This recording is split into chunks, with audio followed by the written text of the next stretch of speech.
Welcome to the Pain-Free Movement. This channel is for those affected, frustrated or annoyed by musculoskeletal pain.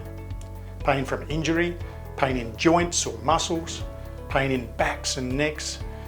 This program has one simple goal: to help you sort out your problems. What is the single most important thing? I'm Max Kavanagh, a physiotherapist in Adelaide, South Australia. It's a world of confusing messages out there, and the single most important thing is your health. This program will address all aspects of healthy, pain-free movement, but with one goal: making it simple. So, let's start at the beginning. Firstly, we need to know about pain. Why do we need to know about pain, I hear you ask? Don't we all know about pain? I mean, we all get it. Pain is what we get when we hurt ourselves, right? But pain is not that simple. Well, we've all experienced pain of varying degrees, but when we consider it, pain seems a bit strange.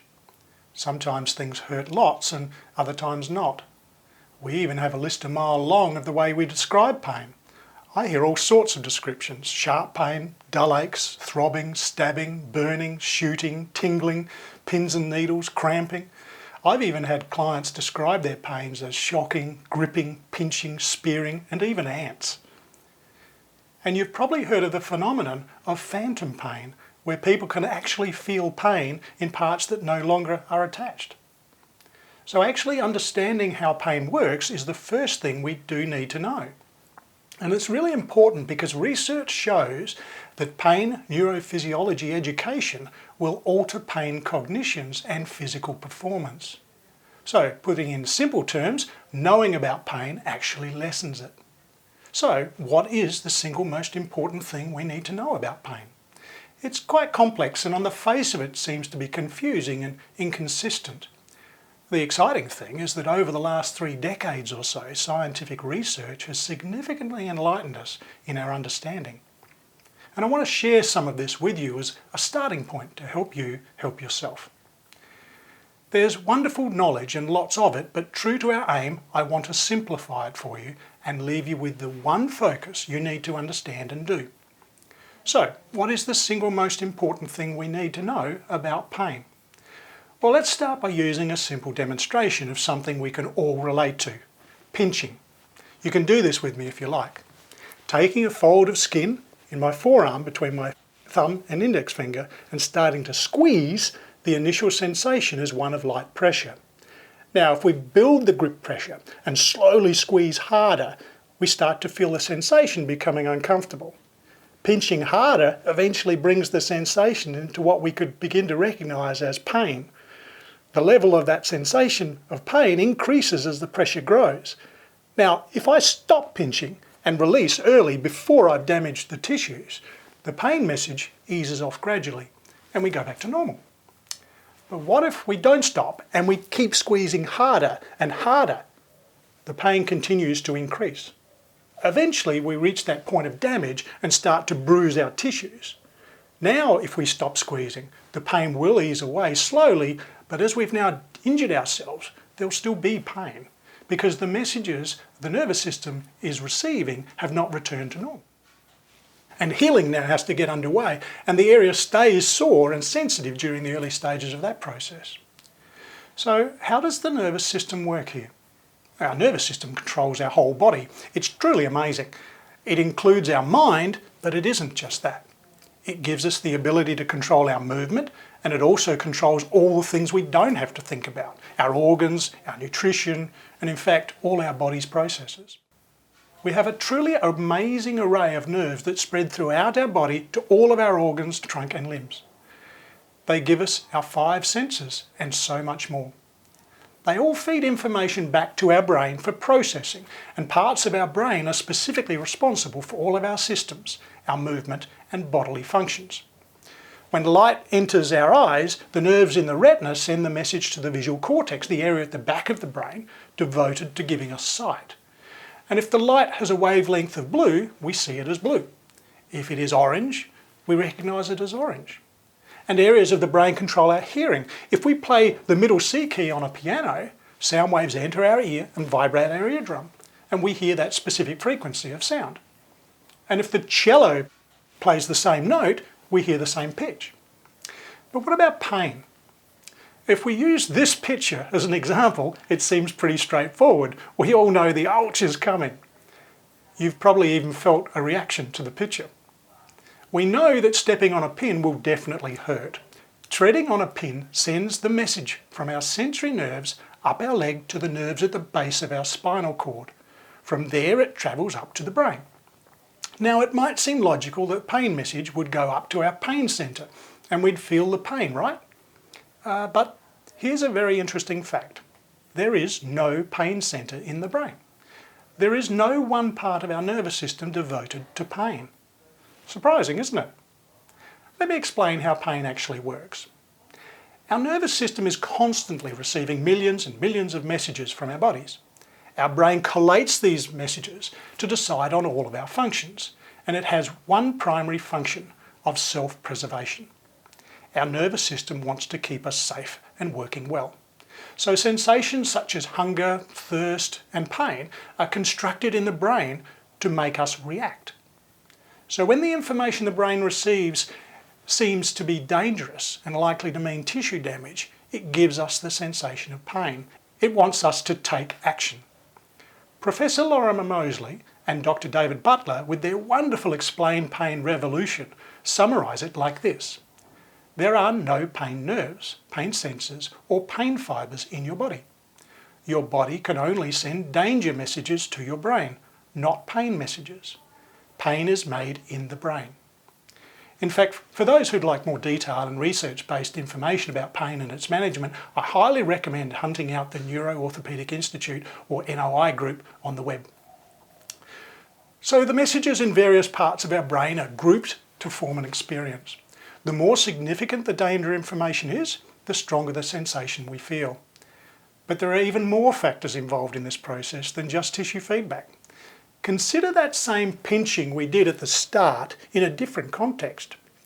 What if we applied the same pressure we started to feel as pain, but we smell smoke coming from the kitchen?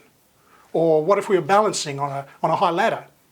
The information the nervous system then receives would be prioritised differently, and the sensation of pain we would likely feel in that moment would be less. What if I'd told you I was going to pinch you really hard before I started? Or I showed you a picture of the bruising the previous person had on their arm? The pain experience would likely be much more as the danger messages have been added to. And to add to that, we have a whole bank of previous experiences our nervous system will call on. Those experiences include memories of similar things that have previously happened or we've witnessed, the environments and the locations we're in, the knowledge we have gathered, and even our beliefs, and even our values. So putting all this together, we can see that pain is actually quite complex and variable. Depending on the environment and situation we're in, the danger messages can be prioritised differently, which means our sensation of pain can be very different in intensity and type. It may also not be clear to us what is causing these pain messages, because there's sometimes latency or irritability to our pain, which means we may not feel the pain when we do things until much later, or even the next day. Now this makes it confusing, and we may not see the link to the cause of our problems. So it's really important to find a great health professional that can look at your problems from a functional point of view. We're all individuals. We need to find someone who can assess you biomechanically. You need to know why your brain is getting danger messages. Why am I getting this spasm? Why am I getting this bursitis? You need to ask, why am I getting this pain? It's really important because we now know that if messages are repeated over time, our brain will gradually adapt and solidify and entrench that pain message. The more severe our injuries are, the longer we push on and keep the pain messages coming in, the longer and more difficult it becomes for our nervous system to return to what we would call normal. You may have heard of or even have hypersensitivity or chronic pain. We'll chat about that development in coming episodes. Of course, all this understanding about pain is also good news. It means we can do things that can change the sensations we feel too, and that can work in our favour. There is hope. it means there are certainly things we can do that will influence our pain. For your task this week, let's try something simple to see how you can affect your own pain behaviour. I want you to try adding a very simple movement when your pain may be worse during the day. The sensitivity or severity of your pain is often worse when we've been still for some time. Movement will usually lessen this, providing the movement is not to the point of aggravation. So I want you to be gentle and not push into severe pain at this stage. If your pain is severe, then the range might be just a small amount. As an example, you may have knee pain when getting up in the morning or standing after you've been sitting for a while. To do some simple flexing or leg swings will start sending messages. Not a big range, just a little bending and straightening for 20 to 30 seconds. If you have back pain, then you could do a simple pelvic tilting, meaning just rolling your pelvis forward and back. Rolling forward and back gives you feedback and mobilises your lower spine. It's actually a good thing to do. Wherever your pain is, use the same principle and pick a simple movement of that part. Do these movements in small amounts often. What you're doing is increasing the messages from that area to your brain and helping it regulate the pain experience.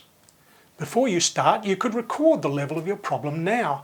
You could use a scale, say 0 to 10, where 0 is no pain and 10 is the worst pain imaginable. And then you could record the varying effects the regular movements have in your pain journal. If you have a record of where you are now, we can use it as feedback as we progress through the coming weeks. Now, with all that I've explained today, what is the single most important thing? What is the single most important thing we need to know about pain? Well, it's simply to listen to your body.